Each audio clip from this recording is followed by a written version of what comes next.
Hello ladies and gentlemen, and welcome to another episode of Playing World of Tanks. I'm AJ, and today we have a game in the Object 416, which is the Soviet Tier 8 medium tank. Now, the Object 416 is a very good tank if played well. It has a very capable gun. It has the same gun that you get on the T-54, and also the heat rounds from it. The thing about the Object 416 is that it has very little armor and has next to no gun depression. I think it has -3 degrees of gun depression. And so it makes it becomes very limited where you can be useful and where you struggle with the gun depression on this tank. Now, I might keep the Object 416 after I'm done grinding it, or I might not. I haven't really decided yet. It's probably one of the few tier 8 mediums that's still slightly useful at tier 10 games. Other than that, the -3 degrees of gun depression on this tank just kind of hurts this tank quite a fair bit. I also like the Centurion Mark 1 as well, but we'll see. So I decided to go on the northern flank this time to accompany the two T-54s that were coming here. Now we see a bunch of heavy tanks in front of us. I was surprised I wasn't spotted by the two tanks that were sitting in the middle. But again, the Object 416's one of the biggest thing is that its camouflage is rather amazing. Now I come across here and I see the 30 in the distance. Now the 30 has roughly 200 plus armor in the front. I only have 200 penetration on my rounds. I was not so sure I was gonna pen the 30 easily, so I switched to heat rounds to make sure that I was gonna pen the 30 with my shots and not actually bounce him by accident. The first shot sails into the 30 and does damage to him. The second shot would have bounced if he had kept going the way he did, but he straightens out for me, and that's an easy first kill. Now there's an E75 in front of us and a T26 E4. I prioritized shooting the E75 just because he's much more of a dangerous target. The T26 E4 is not really my concern at this point. And somehow I managed to bounce a tank that was behind the E75. I think it was the T25-2 that disappeared. And I take out the E75 with relative ease. I didn't even need gold rounds for that just because he was coming out sideways. And so that was all she wrote for the poor E75. Now, the T25-2, I kind of like let him be for now. I decided to, I think I had, sort of like damaged enough tanks here that I was not needed to sort of like be here. But then again, I see like that the tanks on our team start losing health relatively fast. So I come back and decide to help this flank out a little bit more. The T25-2 decides to run away, and one well-placed shot takes him out as well. And at first I decided, let's push with the T-54 on this flank, but then I saw the line of enemy tanks that had crossed the river and were on this side. And then I decided, you know what, I just can't go there. I mean, I could, but then again, if they pushed really concertedly towards our base, we might lose a lot more tanks without giving up that many ourselves.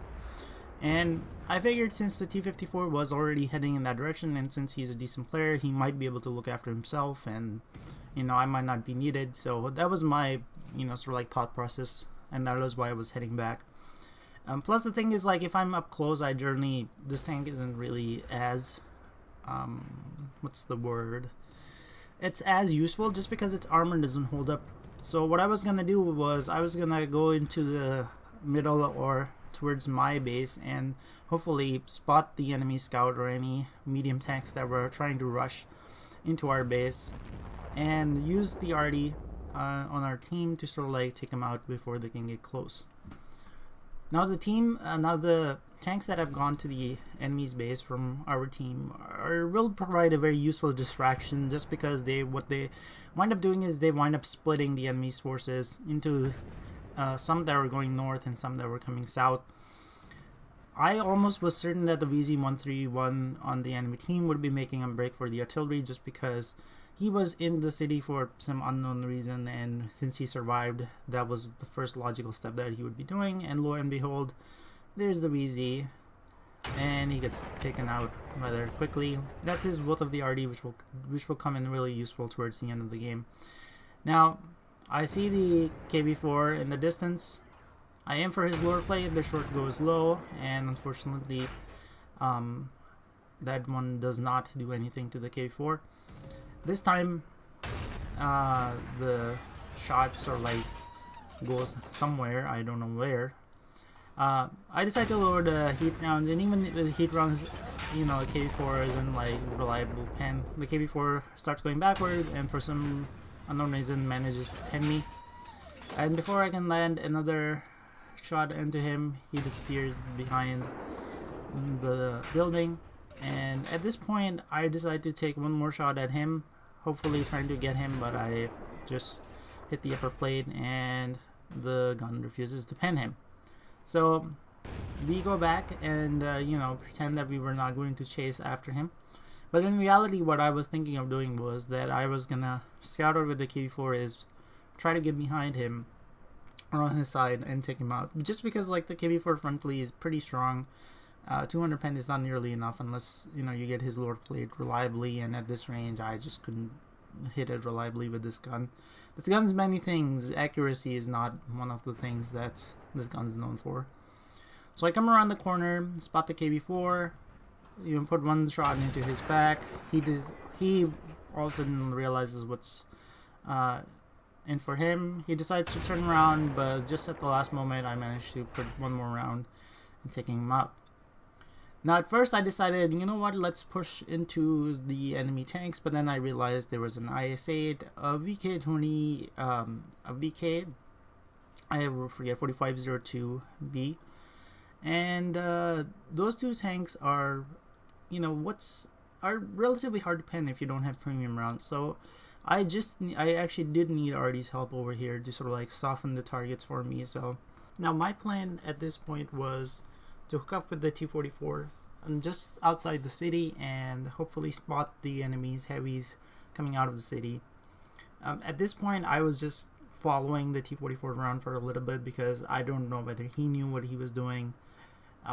So I mean, if he had a plan, I was just gonna follow him. If not, then, you know, I would have think you know, something myself. But my plan was just basically just spot where I was shooting the KV4 from and just have the RD like soften the targets and then go in. Like a 2-on-1 is a lot easier than a, you know, 3 versus 2. So at this point I was assuming that all 3 of the enemy tanks would be together. Even though we have the tank advantage, they have 2 tier 9s versus 2 tier 8s. You know, it can get really dicey super fast if we try to take them on frontally, especially since there's heavies involved. So I take up my position here. The RHM basically sits all the way in the back, and it's basically a non-factor in this game as far as I was concerned, just because he was so far back. He just was not going to be able to shoot anything that was going to get by this ridge. So I just sit here and wait until something else pops in the middle, and now the baiting game begins. The T-44 takes up position in the middle just in case to see if the tanks drove towards him and then came out of the city. So, you know, that was the other possibility. And the third possibility, the less likely one, is that they went all the way down to the north and then just came around where the RHM was.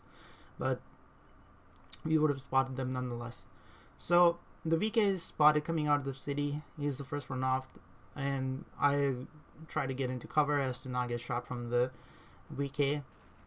The T-44 distracts him, and I hear the VK fire in the background. So I immediately think to myself, you know what, if he's going towards him, which I see on the minimap that he's slowly progressing towards the T-44, then I don't actually need to go towards the T-44 and then attack him. I can just go over here. The RD lands a shell right before, you know, I managed to take out the VK pretty easily.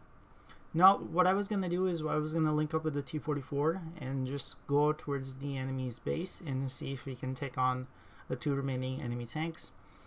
I knew for a fact that the T-20 prod had really low health, but I did not know what the health of the IS-8 was, and so I just have to guess that he's at full health, and, you know, hopefully between us two, the DPM so like manages to hold up, and you know, didn't try to split off from the T-44. If I got caught by myself, could have been pretty bad.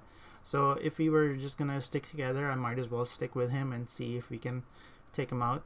Now, as the T-44 rounds this corner, he spots the IS-8. The IS-8 takes way too long to sort of like shoot him. I shoot the IS-8 on the move and get on his side. The T-44 puts one more shot into him, and it just takes one more shot to take him out. Now, I could have had a Radley Walters, but I managed to kill Steele a lot of times, and so the T-44 managed to secure this one. Hopefully you guys enjoyed this video. Feel free to like and subscribe, and I'll see you in the next episode.